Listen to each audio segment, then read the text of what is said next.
வக்ரதுண்ட மகாகாய சூரியகோடி சமப்பிரபக அவிக்னம் குருமே தேவ சர்வகாரியேஷு சர்வதா. தென்னாட்டுடைய சிவனே போற்றி, என் நாட்டவர்க்கும் இறைவா போற்றி. நண்பர்களே, இந்த புத்தம் புதிய வீடியோவில் உங்கள் அத்துணை பேரையும் சந்திப்பதில் மிக்க மகிழ்ச்சி கொள்கிறேன்.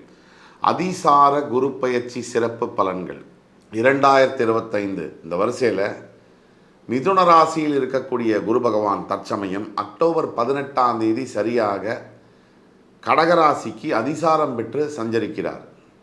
கடகராசியில் அக்டோபர் 18லேருந்து டிசம்பர் 3 வரைக்கும் குரு பகவான் இருப்பார். இந்த 45 நாளைக்கான பலன்கள் 12 ராசிக்கு அந்த வரிசையில் பார்த்துட்டு வரும்போது இன்றைக்கி நம்ம பேச போகிறது தனுசு ராசி. தனுசு ராசி காலபுருஷனுடைய 9ஆம் வீடு தனுசு ராசி. மூலம், பூராடம், உத்திராடம் நட்சத்திரங்களை பெற்றுக்கொண்ட தனுசு ராசி. தனுசு ராசிக்கு சரியாக 7ஆம் இடத்துல மிதுன ராசியில் இருக்கக்கூடிய குரு பகவானுடைய நேரடி பார்வை தனுசு ராசிக்கு வந்து கொண்டு இருக்கின்ற இந்த சூழ்நிலையில் ராசிக்கு 8ஆம் இடத்தில் மறையப் போகின்ற குரு பகவான்.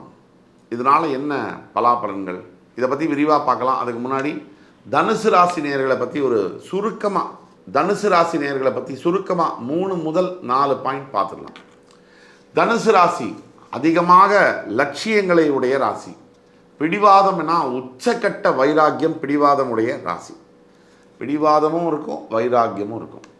தேவையில்லாதது பிடிவாதம், தேவையுள்ள விஷயம் வைராக்கியம்.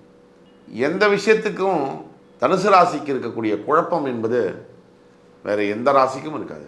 தனுசு ராசியை பொறுத்த வரைக்கும் அடுத்தவங்களை ஏமாற்றக்கூடாதுன்னு நினச்சி ஆனால் தன்னறியாமல் ஏதோ ஒரு விஷயத்தில் தவறு செய்வாங்க. உலகம் பூராவும் நான் தான் நியாயம்னு சொல்கிற தனுசு ராசினியர்கள் அவங்களே நியாயத்தை மீறுவாங்க. அதுதான் தனுசு ராசி. ஆனாலும் தனுசு ராசி நல்லவங்க தான், அதில் எந்த மாற்று கருத்தும் இல்லை. இவங்க மட்டும்தான் நல்லவங்க உலகத்தில் அப்படின்னு நம்பக்கூடியவங்க தனுசு ராசி. மற்றவங்களை சில சமயங்களில் ஒரு பொருட்டாவும் மதிக்காதவர்கள் தனுசு ராசினியர்கள். ஆனால் உண்மையிலேயே பார்க்க போனால் நல்ல எண்ணங்கள், நல்ல பழக்க வழக்கங்கள், நல்லது உடையவர்கள் தனுசு ராசி. காலத்துடைய கொடுமையினாலும் இப்போ நம்ம சொல்லக்கூடிய பொது பலன்கள் பிறப்பு ஜாதகத்தில் சில மாறுதல்கள் இருக்கும்போது மிகப்பெரிய அளவில் மாற்றங்கள் இருக்கும். தனுசு ராசியை பொறுத்த வரைக்கும் எதிலும் எப்பவும் மாறாமல் இருக்கின்ற மனம் வேண்டும் தனுசு ராசிக்கு. மற்றவங்களை மாற்றக்கூடியது ஒரே வழி அன்பும் நேர்மையும் தான். தனுசு ராசிக்கு தற்சமயம் 7ல் இருக்கக்கூடிய குரு 8ல் மறையிறது ஒரு விஷயம். குரு பகவானை பொறுத்த வரைக்கும் எந்த இடத்துல இருக்கார் அப்படிங்கிறத விட அவர் பார்க்கின்ற வீடுகளுக்கு தான் பலம் அதிகம். அந்த வகையில் தனுசு ராசியுடைய 12ஆம் வீடு, 2ஆம் வீடு, 4ஆம் வீடு, இந்த 3 வீடுகளை, இந்த 3 வீடுகளை குரு பகவான் பார்க்கிறார். 12, 2, 4. 12ஆம் வீட்டை பார்க்கக்கூடிய குரு பகவானால் என்னென்ன லாபம்? 12 அப்படிங்கிற வீடு தாம்பத்தியம், வெளிநாடு சம்பந்தப்பட்ட வேலை வாய்ப்பு, திருமணம், வேலை தொடர்பு எல்லாமே.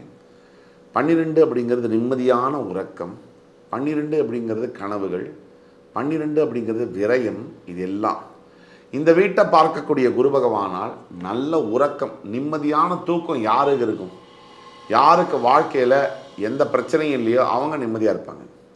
அப்போ 12ஆம் வீட்டை பார்க்கக்கூடிய குரு பகவானால் நல்ல தூக்கம் இந்த அக்டோபர் 18லேருந்து டிசம்பர் 3 வரைக்கும் தனுசு ராசிக்கு இருக்கும். அதே மாதிரி குரு பகவானுடைய பார்வையினால் நல்ல தாம்பத்திய உறவு, அருமையான கணவன் மனைவி பரஸ்பர நட்பு இதெல்லாம் இருக்கும். அதே மாதிரி 12ஆம் வீட்டை பார்க்கக்கூடிய குரு பகவானால் மிகப்பெரிய அளவில் கடன் தொல்லையிலிருந்து விடுபடுவது.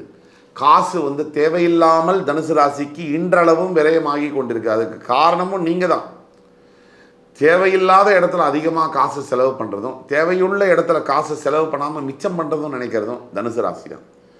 இந்த விஷயத்தை குரு பகவானுடைய பார்வை 12ஆம் வீட்டில் விடும்போது உங்களுக்கு தேவையில்லாத காசு பண விரயம் நிற்கும்.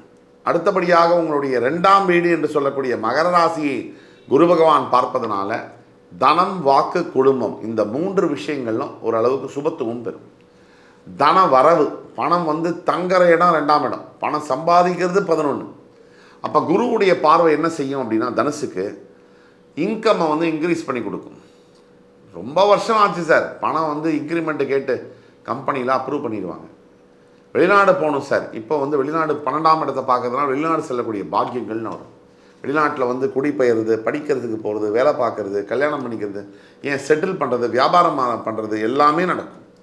இப்போ 2ஆம் இடம் பணம் வருது இல்லையா, 12ஆம் இடத்தை பார்வையினால 2ஆம் இடத்துல பணம் வரும்போது அந்த பணத்தை சேர்த்து வைக்கக்கூடிய பாக்கியமும் வரும். நீங்கள் சொன்னால் நடக்கும். இப்போது இந்த 45 நாளில் அதே மாதிரி வேண்டிக்கிறது நடக்கும். அதே மாதிரி 2ஆம் இடத்தை குடும்பஸ்தானமும் வர்றதுனால குடும்பத்தில் இருக்கக்கூடிய சச்சரவுகள், இன்றைக்கி தேதி எடுத்திங்கன்னா இந்த குடும்பத்தில் இருக்கக்கூடிய பிரச்சனைகள் மாதிரி ஒரு பிரச்சனைகள் எங்கேயுமே இல்லை. ஒரு ஆண் மகனாலேயோ ஒரு பெண்ணாலேயோ சமாளிக்க முடியும். ஆனால் குடும்பத்தில் ஒரு பிரச்சனைனா எவ்வளவு ஸ்ட்ராங்காக இருக்கிறவங்க கூட நொடிஞ்சு போயிடுவாங்க. இந்த போக்கை நம்ம பார்க்க முடியும்.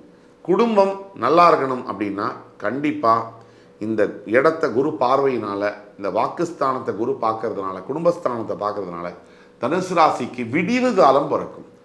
நல்லதோ கெட்டதோ, பிடிச்சிருக்கோ பிடிக்கலையோ, கணவன் மனைவி பிரிஞ்சிருக்கீங்களோ சேர்ந்துருக்கீங்களோ, எது உங்களுக்கு நல்லதோ அந்த நல்லதை கடவுள் பண்ணுவார். அதை தான் நான் சொல்கிறேன். சில இடத்துல பிரியறது தான் நல்லதுன்னா அதை செய்வார், சில இடத்துல சேர்றது தான் நல்லதுன்னா அதை செய்வார். இதை மனசில் வச்சுக்கணும். அடுத்தபடியாக உங்களுடைய 4ஆம் வீடு என்று சொல்லக்கூடிய உங்கள் ராசிநாதனோட இன்னொரு வீடு மீன ராசி. அந்த இடத்த 9ஆம் பார்வையாக பார்க்கக்கூடிய குரு பகவான், ராசிநாதனே உங்கள் ராசிநாதனுடைய இன்னொரு வீடு 9ஆம் இடம், அது உங்களுக்கு 4ஆம் இடத்தை பார்க்கறதுனால ஸ்திரத்தன்மை, 4ஆம் இடம் ஸ்திரத்தன்மையை ஏற்படுத்தும். எதில்? வீடுகளில், நிலத்தில், ப்ராப்பர்ட்டி, இமூவபிள் அசெட்ஸில் ஸ்திரத்தன்மையை கொடுக்கும்.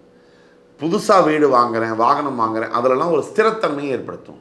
ஒட்டுமொத்த வாழ்க்கையில் இந்த 4ஆம் இடத்தை பார்க்கக்கூடிய குரு பகவானால் மிகப்பெரிய அளவில் மாற்றங்கள் நடக்கும். மாற்றங்கள் நடந்தே தீரும். தாயாரோட உடல்நலம் மிகப்பெரிய அளவில் இம்ப்ரவைசேஷனை பார்க்கும். அதே மாதிரி சமுதாயத்தில் உங்களுடைய அந்தஸ்து, செல்வாக்கு இதெல்லாம் மாறும். எந்த இடத்துல நீங்கள் அவமானப்பட்டீங்களோ, அந்தந்த இடத்துல யார் அவமானப்படுத்தினாங்களோ அவங்களே ஒன்று உங்கள்கிட்ட வந்து மன்னிப்பு கேட்குற சூழ்நிலை ஏற்படுத்தும். இல்லை அவங்கள தாண்டி ஓவர் கம் பண்ணி நீங்கள் அவங்க முன்னாடியே பெரிய அளவில் வாழ்வதற்கான சந்தர்ப்பத்தை ஏற்படுத்தி கொடுக்கும். எல்லாத்துக்கும் மேலே 4ஆம் இடத்துல என்னென்ன விஷயங்கள்னால் உயர்கல்வி இதெல்லாம் உங்களுக்கு தரும். அதே மாதிரி 4ஆம் இடம் என்பது தாயார் ஸ்தானம். அந்த வீடு, வாகனங்களை, புதிய வாகனங்களை வாங்குவதற்கான விஷயங்களை ஏற்படுத்தி கொடுக்கும்னு சொன்னோம். எல்லாத்துக்கும் மேலே ஒரு விஷயம், நம்ம ஆரோக்கியம், சுகஸ்தானம்.